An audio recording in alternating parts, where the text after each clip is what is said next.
Hello and welcome back to Project Wake. I'm Connor. And I'm Rex, your friendly neighborhood skeptic, archaeologist of snacks. Today, ancient aliens, ancient gods, or ancient bad PR. We're digging into the story of the Anunnaki. The Anunnaki, a name you've probably heard if you follow ancient mystery shows, conspiracy books, or late-night internet rabbit holes. But who were they originally? In the ancient sources. In Sumerian and Mesopotamian texts, the Anunnaki are a group of gods, part of the Mesopotamian pantheon, associated with the highest ranks of divine beings.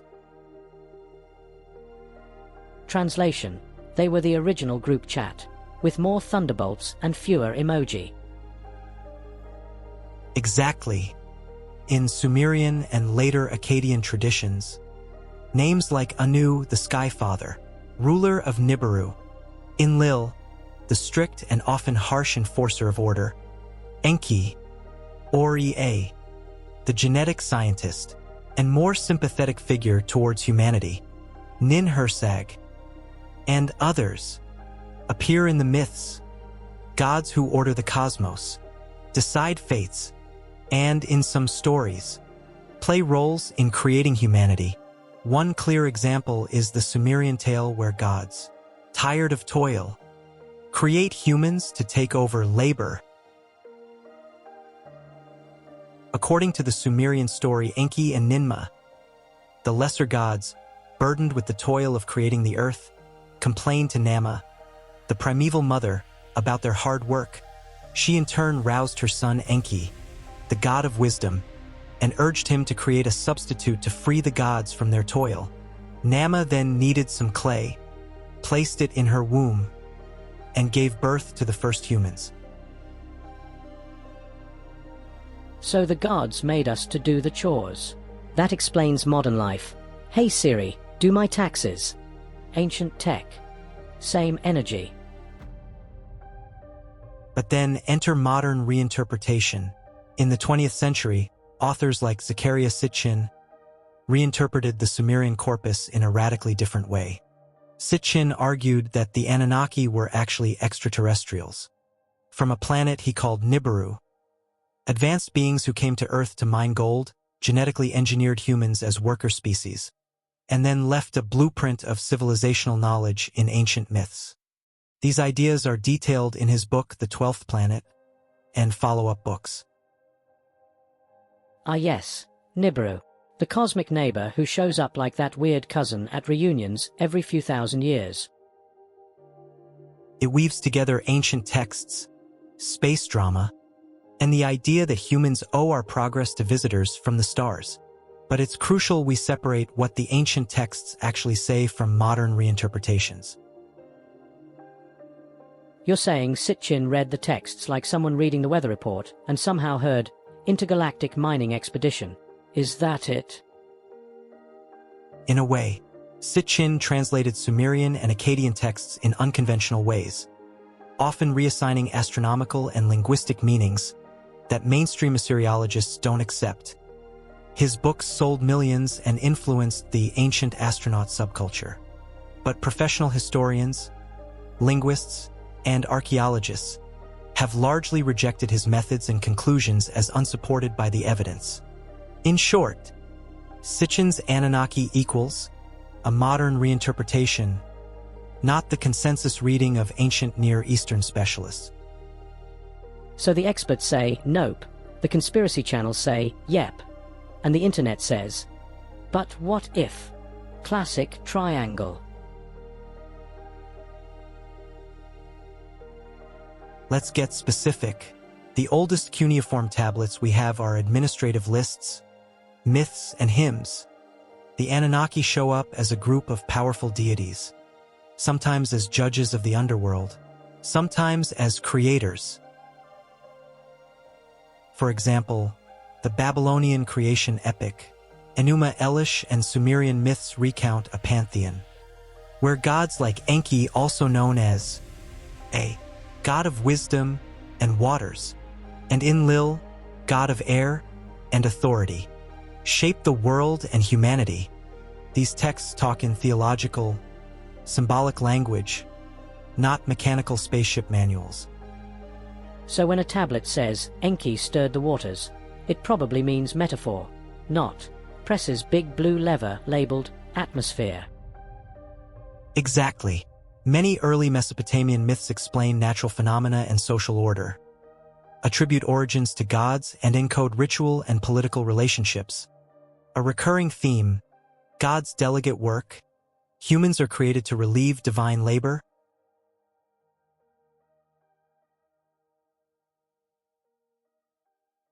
And if the gods made us to work, then politics is just ancient divine outsourcing. My boss might have a deity tattoo. Dude. Whether you believe in the sky gods or not, you live in a world shaped by their legacy.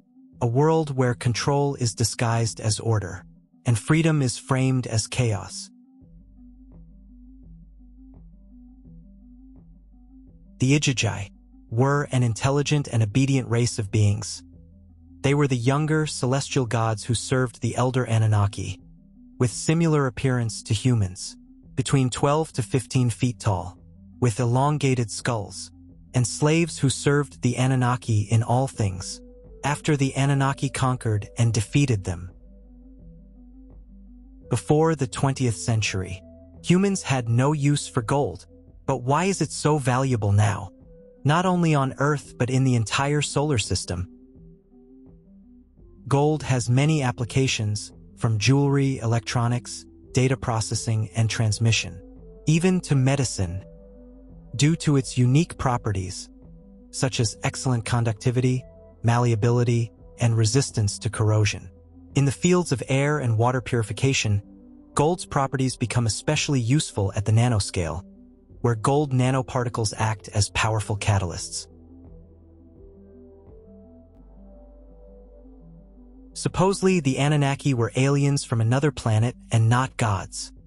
They looked almost human: 2 arms, 2 legs, 2 eyes, a nose and mouth, but with elongated skulls and very tall, over 8 feet. Some texts describe them as angelic beings with wings. In theories popularized by Zecharia Sitchin, Nibiru's atmosphere was suffering from radiation caused by a new energy they were using. So, gold was then sought by the Anunnaki of the planet Nibiru to repair their deteriorating atmosphere by suspending gold particles to form a reflective protective layer. The physical properties of gold, such as its resistance to corrosion and ability to reflect sunlight, made it ideal for this purpose. But gold, which was a vital element, was rare on Nibiru, and they needed a solution: Planet Kai, or what we know today as Earth. And Earth had abundance of it, which the Anunnaki knew. The Anunnaki Council gathered about 300 Anunnakis and 600 Igigis to come to Earth and build the great city of Eridu for Anu's son, Enki, who will now live here and rule over the gold mining process. He then forced and enslaved the Igigis to mine gold for around 150,000 years, extracting gold by the ton, collected by ships and returning them to Nibiru. Although Enki didn't like the way the Igigis were being treated and tortured to work faster and harder, he felt like he had no choice. This was their last and only option to save Nibiru. The Igigis grew tired of being slaves and fought back. They refused to mine for gold, setting their tools on fire along with the city of Eridu. So, they didn't come to Earth 450,000 years ago to help humanity. They came to use it. They wanted every ounce of gold, and so they bred us as a slave race to work and mine for gold, sustaining their planet's atmosphere and energy systems. Finding early hominids here, they saw potential, but not usefulness, so they intervened. They didn't just enslave us, they re-engineered us. Enki and Ninhursag are said to combine their own essence with that of the primitive human species. The result? A genetically altered human, capable of thought, language, obedience, and labor. Similar creation stories echo through ancient culture. A god mixes his blood with the clay of the land, creating a being. Stories of gods descending from the stars, mixing their seed with humans. Demigods such as Perseus, Gilgamesh, and Hercules, examples of offsprings from gods mixing with humans. Now Enki, according to many texts, was the one responsible for designing us, modifying early hominids to serve the needs of the Anunnaki. But he didn't just create us as machines. Some say he embedded within us a piece of something divine, something the others feared.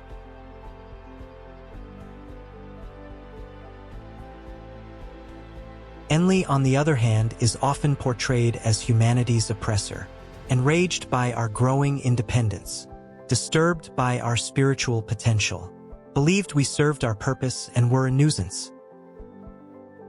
It was Enlil who ordered the Great Flood to wipe out humanity. When they became too noisy, too violent, too aware, he saw us as tools, believed we fulfilled our purpose and had no more use. Enki, in defiance, loved humans, even fell in love with a woman and married her. Enki saw potential in us. So, after consulting with the Anunnaki Council, the flood will come as planned, but one family would be spared. He warned a human, named Utnapishtim, a wise and good man, pretty much like the story of Noah from the Bible. Ensured the survival of our kind by building an ark, saving the seeds of all living creatures, in hopes to regrow life and the human population. I am Utnapishtim. I will recount to you the tale of the time when the gods tired of mankind's way. Enlil did conspire to destroy us with a flood, to cover all the earth with waters deep and dark. Dark were the skies, and the moon was gone. Clouds filled the sky up above. Hard fell the rain. All of mankind turned to stone, all of mankind far below. Enki's heart was softened, knowing of our flight, and in secret revealed the end of all mankind. Enki spoke to me, "You must build an ark, and into it secure creatures great and small." It seems like almost every culture and religion has a flood story and are all pretty similar, just different names. But this version was written almost 3,000 years earlier before the Bible.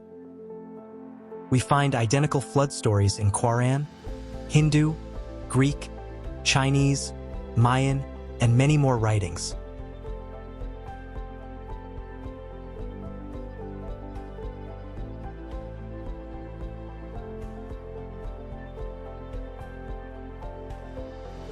Now that mankind was reborn, the Anunnaki added a few tweaks.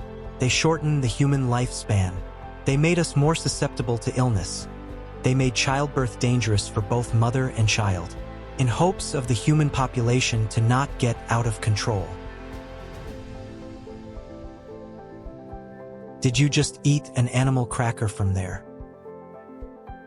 Oh, you saw that, huh? Sorry. Please, continue. Dude. Soon humanity will begin rebuilding again, but without any memory or previous knowledge of the world before. It was a big reset, back to the Stone Age.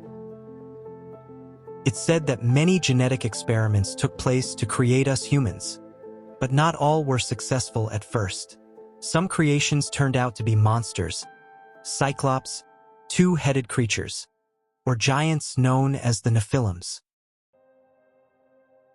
caused by the Igigis breeding with human females.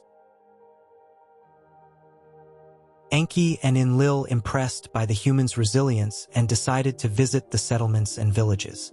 The Anunnaki descended from the heavens and rose up from the seas to give humanity the gift of knowledge and civilization, teaching us reading and writing, math, astronomy, and even engineering, teaching us to build big cities and even tales of building pyramids and obelisks.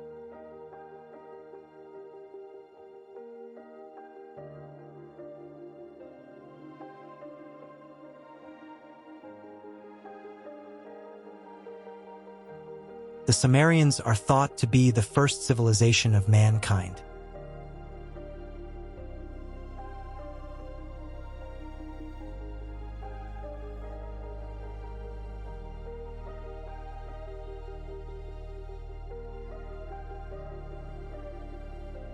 Sitchin proposed specific claims that Nibiru is a long-period planet whose inhabitants, the Anunnaki, came to Earth, mined gold, and created humans via genetic engineering. He also associated the Anunnaki with the biblical Nephilim, the giants or fallen ones mentioned in Genesis, arguing a direct line between Mesopotamian myth and biblical passages. So Sitchin basically made a mashup of Sumerian gods, biblical giants, and sci-fi, added a pinch of space opera, and baked it until it smelled like clickbait. That's a blunt but fair description. Sitchin's storytelling is compelling, and it inspired a generation of writers and TV shows, but scholars point out numerous linguistic, historical, and scientific problems with his claims. From misreading cuneiform grammar to inventing astronomical mechanics, not supported by evidence. Professional Assyriologists and archaeologists consider his work pseudoscience. Which is a polite way of saying, don't use his footnotes to land your spaceship, unless your spaceship is made of metaphors. Mainstream scholarship treats the Anunnaki as mythological figures within the cultural, religious, and political life of ancient Mesopotamia. Archaeologists use material culture, stratigraphy, inscriptions, and careful philology to reconstruct what the texts meant in their original context. Claims that ancient engineers left us literal spaceship blueprints are not supported by these methods. The ancient astronaut stance is widely viewed as pseudoscientific. Okay, so the official archaeologist verdict is, great stories, questionable alien gear. They want artifacts, not sci-fi fan fiction. Right. And historians caution that using modern technology, concepts to interpret ancient religious texts, risks imposing present-day categories onto ancient minds.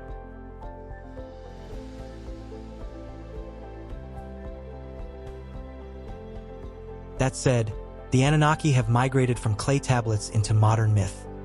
Books, TV shows, internet forums, and podcasts have spun thousands of narratives. Here are a few recurring popular claims and where they come from. The Anunnaki as gold miners who engineered humans, a Sitchin idea, not in the extant Sumerian texts, as a literal extraterrestrial mining operation. Anunnaki equals Nephilim from Genesis, a proposed equivalence that appears in fringe literature. But the biblical texts are complex and scholars read Nephilim in multiple ways.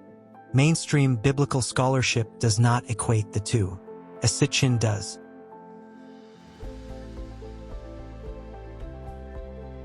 Ancient monuments as evidence of alien technology. Widely popular, but archaeologists point to human ingenuity, incremental development, and cultural exchange as explanations. In short, Rumor Factory open 24/7. Ancient tablet says, giant. Internet says, Space giant with Lotte. Yes, the storytelling is vivid, and that's important. These stories tell us more about our present curiosity and anxieties than about unambiguous ancient facts. People often ask, is there a biblical link? Did the Anunnaki create Adam and Eve? The Bible has its own creation stories and figures like the Nephilim. In Genesis 6,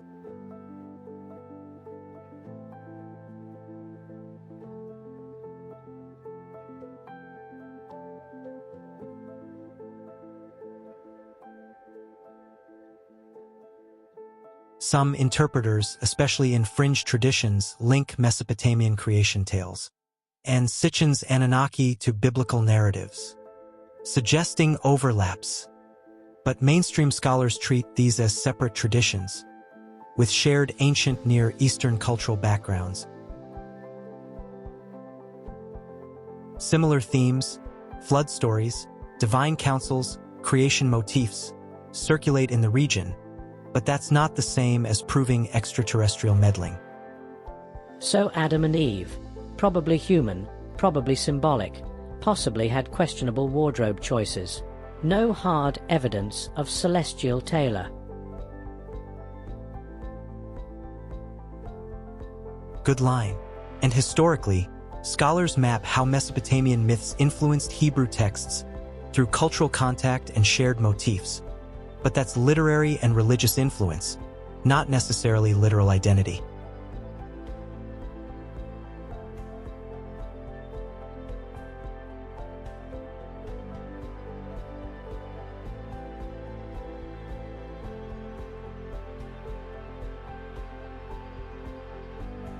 Quick tour of the strongest, verifiable pieces of evidence we have: cuneiform tablets from Sumer, Akkad, and Babylon, administrative lists, hymns, mythic epics. These are primary sources for the Anunnaki as deities.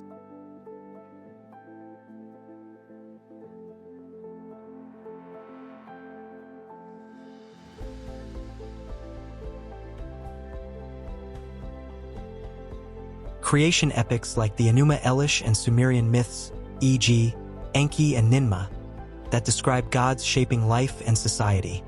These explain world order, kingship, and ritual.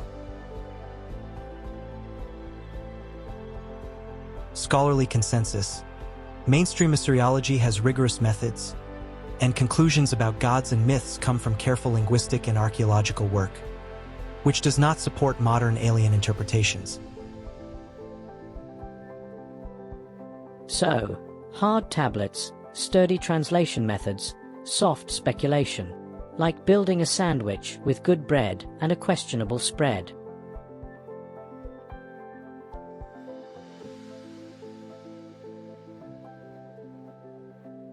Why do these theories stick? A few reasons. They offer big explanations for big questions. Who made us? Who gave us knowledge? Here is a Sumerian tablet that actually shows the Tree of Life, flanked by divine beings. You can see here the Anunnaki on each side.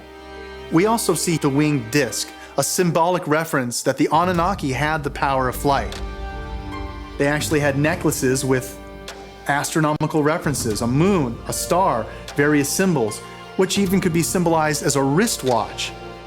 Technology being used 6,000 years ago. The written accounts etched into stone suggest the Anunnaki were giant beings, standing 8 feet tall, who came to Earth in search of gold for their home planet. We're told we emerged from apes through slow, chaotic evolution, random mutations, natural selection, survival of the fittest.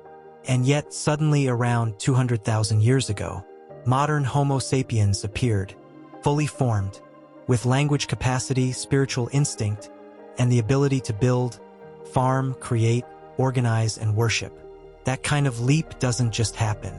No other species on Earth has experienced anything like it.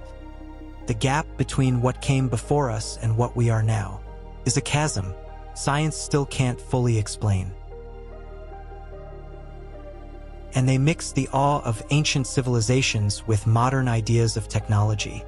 They also let us imagine that humanity's origins are connected to larger cosmic stories. That's emotionally and aesthetically powerful. Plus, they sound cooler than "we evolved gradually and learned to farm," which, fun fact, is still pretty impressive. Evolution, long timeline, short bragging rights. Exactly. The Anunnaki narrative supplies drama, mystery, and the feeling that history has hidden chapters. Two quick caveats. First, ancient texts are nuanced, symbolic, and embedded in ritual contexts. Reading them like instruction manuals for technology is methodologically unsound. Second, popular reinterpretations sometimes appropriate or distort the cultural heritage of ancient peoples. In other words, don't meme your way into rewriting ancient history. Be suspicious of perfect explanations that require ignoring inconvenient details, like language, context, and evidence. Exactly.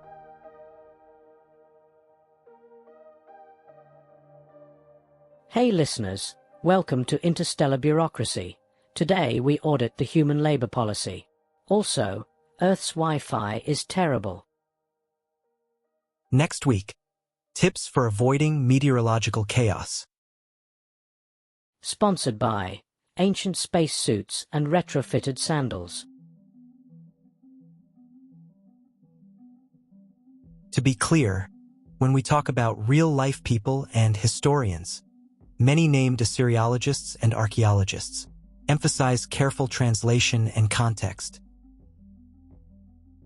Sitchin's work is well known for its reach, but also for being rejected by specialists who point to linguistic errors and unsupported astronomical claims. Publications in mainstream outlets and academic rebuttals repeatedly caution against treating fringe reinterpretations as equivalent to peer-reviewed scholarship.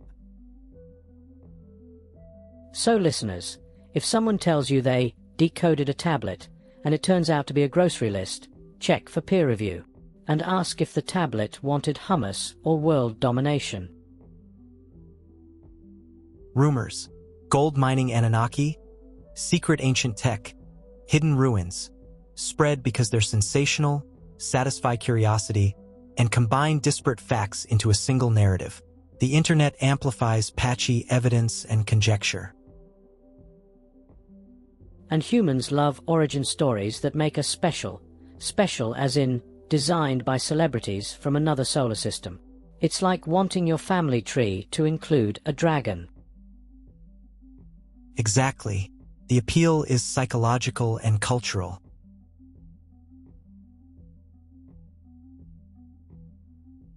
Paracas skulls are elongated skulls, primarily a result of artificial cranial deformation practiced by the Paracas culture of ancient Peru. Between 100 BCE and 800 BCE, archaeologists discovered them in 1928. DNA analysis confirmed them to be native human skulls. But some theories claim that these could be from ancient non-human species or possibly alien and human hybrid, due to their unusual shape and some of these elongated skulls lacking the sagittal suture.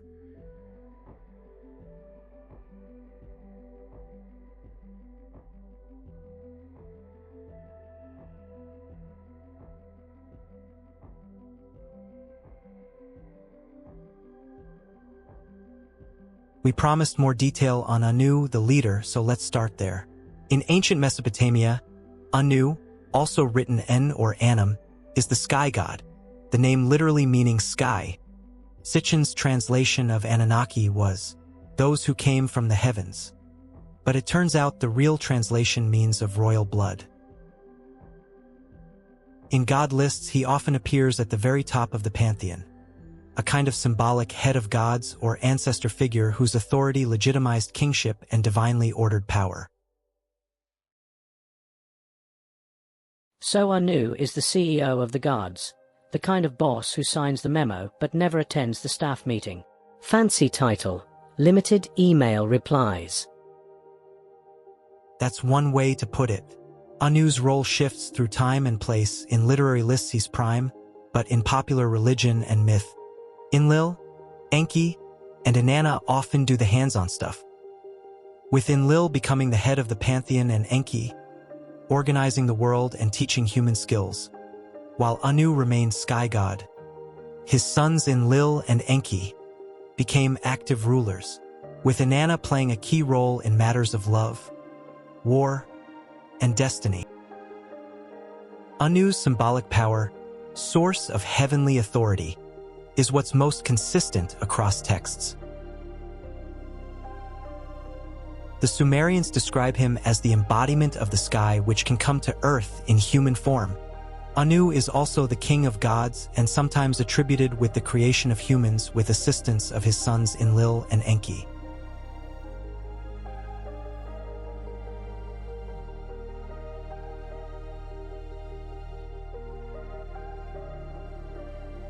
Some later Sumerian texts describe Anu as coming from parents Apsu, god of fresh waters, and Namu, goddess of salt water, and the primeval sea.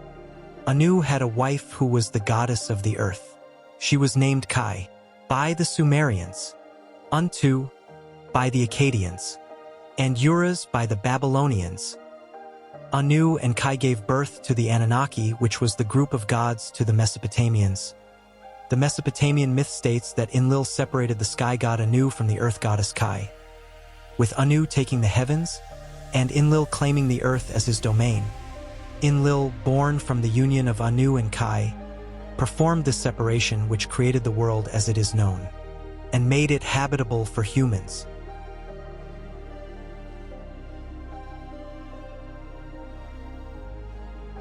Anu held a pivotal role in determining the fate of individuals and nations, acting as the supreme judge. Mesopotamian kings sought his approval to legitimize their rule. He played a significant role in the flood myth, initially agreeing to unleash the flood, but later advising on sparing some individuals.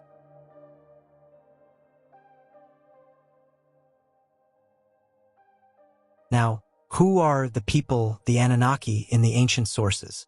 The word Anunnaki, sometimes written Anunna, literally means offspring of Anu in one reading, and it referred to a group of important deities or divine judges. In myths, they act as a high council, sometimes as judges in the underworld, sometimes as powerful divinities shaping fate and social order. These are theological beings in a religious world, not biological aliens in the original texts.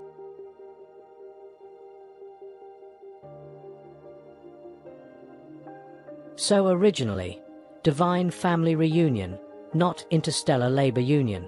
The people were gods, not guys in coveralls with mining helmets. A Sumerian myth known today as Gilgamesh and the Netherworld opens with a mythological prologue. It assumes that the gods and the universe already exist, and that once a long time ago the heavens and earth were united, only later to be split apart. Later, humankind was created, and the great gods divided up the job of managing and keeping control over heavens, earth, and the netherworld. The origins of humans are described in another early 2nd millennium Sumerian poem, the Song of the Hoe. In this myth, as in many other Sumerian stories, the god Enlil is described as the deity who separates heavens and earth and creates humankind. Humanity is formed to provide for the gods, a common theme in Mesopotamian literature. In the Sumerian poem, the debate between grain and sheep, the earth first appeared barren, without grain, sheep, or goats. People went naked. They ate grass for nourishment and drank water from ditches. Later, the gods created sheep and grain and gave them to humankind as sustenance. According to the debate between bird and fish, water, for human consumption, did not exist until Enki, Lord of Wisdom, created the Tigris and Euphrates. and caused water to flow into them from the mountains. He also created the smaller streams and watercourses, established sheepfolds, marshes, and reed beds, and filled them with fish and birds. He founded cities and established kingship and rule over foreign countries. In the debate between winter and summer, an unknown Sumerian author explains that summer and winter, abundance, spring floods, and fertility are the result of Enlil's copulation with the hills of the earth. Another early 2nd millennium Sumerian myth, Enki and the World Order, provides an explanation as to why the world appears organized. Enki decided that the world had to be well managed to avoid chaos.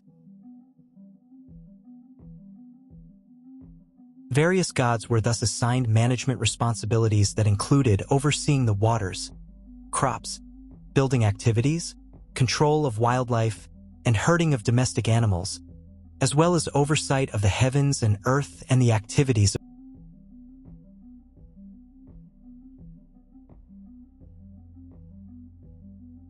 The planet Nibiru.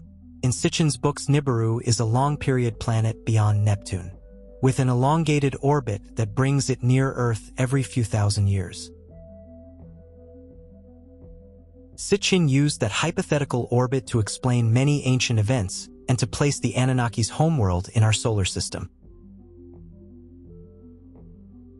This description of Nibiru is central to theories that predict its return would cause widespread disasters on Earth, such as earthquakes, tidal waves, and volcanic eruptions. Some texts mention it was the cause of the Great Flood that wiped out humanity. Crucial point: Nibiru, as Sitchin describes it, is not a concept found in standard Mesopotamian astronomy or mainstream planetary science. The name Nibiru in Mesopotamian texts more commonly refers to a crossing point, a celestial marker, or sometimes to the planet Jupiter in later lists, not a retrograde, life-bearing planet on a 3,600-year orbit.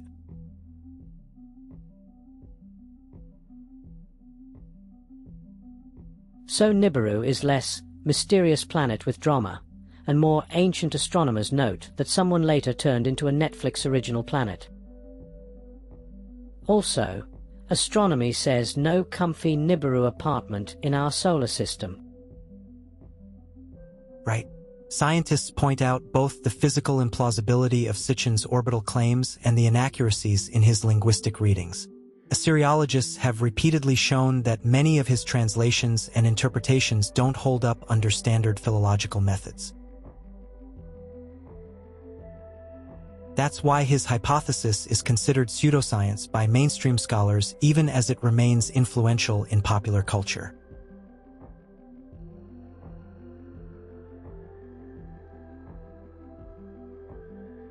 So how did this modern remix change the narrative? It transformed gods into beings with technology, replaced ritual meaning with resource extraction stories, and offered a cosmic origin that explains human civilization in terms of outside intervention. For many people that's appealing. It reframes human history as an encounter story rather than gradual cultural development. And it's easier to sell a t-shirt that says, "I survived the last Nibiru visit." Marketing's got to adapt. Jokes aside, the responsible approach is to treat Sitchin's books as provocative modern myth-making, fascinating cultural texts in their own right, while recognizing they are not supported by standard readings of Sumerian texts or by... If you want to study the original Anu and Anunnaki, the best path is through peer-reviewed Assyriology, museum translations, and reputable overviews of Mesopotamian religion. If you want the sci-fi remix, enjoy it as speculative fiction, fun, but separate from mainstream scholarship. So, vote time. You can be Team Temple Tablet, factual, philological, or Team Interstellar Mining, sparkly helmets. Either way, bring popcorn. Anu's authority and the Anunnaki's presence in myth reveal how ancient peoples explained power, fate, and the world, and modern retellings reveal our modern hopes, fears, and storytelling habits. Both layers are meaningful. Both deserve critical reading. And if a guard shows up and asks for a forwarded invoice, hang up. That's how you know it's a scam. So where does that leave us? Historically and archaeologically, the Anunnaki start as Mesopotamian deities documented in cuneiform texts. Modern authors like Zecharia Sitchin reimagined them as extraterrestrials with a dramatic, speculative narrative. That narrative is powerful and popular, but it is not the consensus among specialists, and is considered pseudoscientific by many scholars. We've given you the clay tablet, the sci-fi novel, the academic review, and the late-night forum post. You can accept the official translation, enjoy the speculative remix as fiction, or live somewhere in the glorious middle, skeptical but curious. We don't want to tell you what to believe. What matters is understanding the difference between sources, primary ancient texts, modern scholarly interpretation, and modern reinterpretations or fiction. Each has value if you keep the categories straight. And if you want to believe the Anunnaki install tiny USB ports in ancient obelisks, go ahead. Just don't blame us when your conspiracy software requires a firmware update.